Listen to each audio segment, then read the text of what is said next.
Engineering apply பண்ணுறவங்க கண்டிப்பாக 7.5 reservation அப்படிங்கிறத கண்டிப்பாக தெரிஞ்சுங்க. இந்த 7.5 ரிசர்வேஷனில் வரவங்களுக்கு 4 வருஷமும் பிஇ படிக்கிறதுக்கு என்ன செலவாகுதோ அது எல்லாமே தமிழ்நாடு கவர்மெண்ட்டே ஏற்றுக்கும்.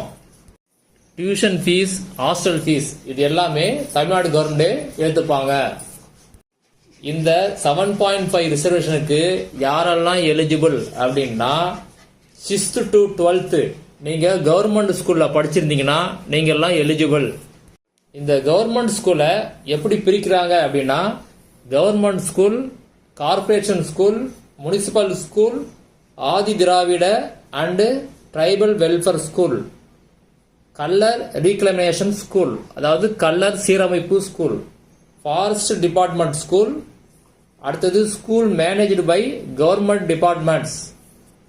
இந்த ஸ்கூல்ல ஏதாவது ஒரு ஸ்கூல்ல நீங்க 6th to 12th படிச்சிருந்தீங்க அப்படின்னா இந்த 7.5 ரிசர்வேஷனுக்கு நீங்க எலிஜிபிள். இதுக்கு நீங்க என்ன பண்ணணும் அப்படின்னா 6th to 12th நீங்க படிச்ச ஸ்கூல்ல இந்த ஸ்கூல்ல தான் படிச்சேன் அப்படின்னு ஒரு சர்டிபிகேட் வாங்கி அதை நீங்க ஆன்லைன்ல அப்லோட் பண்ணணும். அப்ளிகேஷன்லயே நீங்க அதை என்டர் பண்ணணும். டிஎன்ஏ 2025 நோட்டிபிகேஷன்ல இதை பத்தி என்ன சொல்லியிருக்காங்கன்னு பார்க்கலாம்.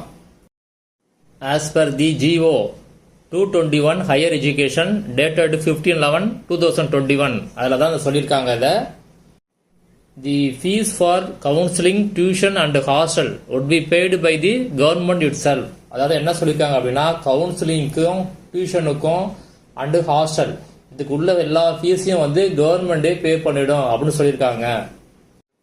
The following categories of schools are classified as government school. அதாவது ஏற்கனவே சொன்னதான் எந்தெந்த ஸ்கூல்லாம் வந்து கவர்மெண்ட் ஸ்கூல்னு வகைப்படுத்திருக்காங்க. அது 7 ஸ்கூல்லையும் சொல்லியிருக்காங்க. இதில் என்ன கொடுத்துருக்காங்க அப்படின்னா uploading copy of original certificates through online. அதாவது நீங்கள் அப்ளை பண்ணும்போது ஆன்லைனில் என்னென்ன சர்டிஃபிகேட் நீங்கள் அப்லோட் பண்ணணும் அப்படிங்கிற டீட்டெயில் கொடுத்துருக்காங்க. அந்த சர்டிஃபிகேட்டில் 5வது பாயிண்ட்டை பாருங்க. Details of government school studied from 6th to 12th standard for 7.5% government school students reservation. அதாவது இந்த 7.5% ரிசர்வேஷன் வந்து ஸ்கூல் ஸ்டூடெண்ட்டுக்கு உண்டு. அதுக்கான சர்டிபிகேட்டை நீங்க அப்லோட் பண்ணணும். அதுக்கு நீங்க 6th to 12th படிச்சிருக்கணும் கவர்மெண்ட் ஸ்கூல்ல அப்படின்னு சொல்லியிருக்காங்க.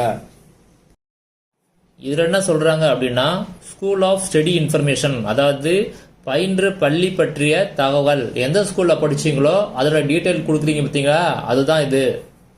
இதுல லாஸ்ட் பாயிண்ட் என்ன கொடுத்துருக்காங்க அப்படின்னா Have you studied 6th to 12th in government school? நீங்கள் அரசு பள்ளியில் 6 முதல் 12th வரை படித்தீர்களா அப்படின்னா எஸ்ன்னு கொடுக்கணும். அப்படி கொடுத்தீங்கன்னா தான் நீங்க இந்த 7.5 ரிசர்வேஷனுக்கு எலிஜிபிள். 7.5 ரிசர்வேஷன்ல எலிஜிபிள் ஆனவங்களுக்கு 2 மாதிரியான சாய்ஸ் ஃபில்லிங் வரும். என்னன்னா ஒன்னு ரிசர்வேஷன்ல வரும், அதாவது 7.5 ரிசர்வேஷன்ல வரும், ஒன்னு ஜெனரல் ரிசர்வேஷன்ல வரும். சரிங்களா? நீங்க ரெண்டையும் ஃபில் பண்ணுங்க. உங்களுக்கு 7.5ல கிடைச்சுன்னா நீங்க படிக்கிறது எல்லாமே ஃப்ரீயா இருக்கும்.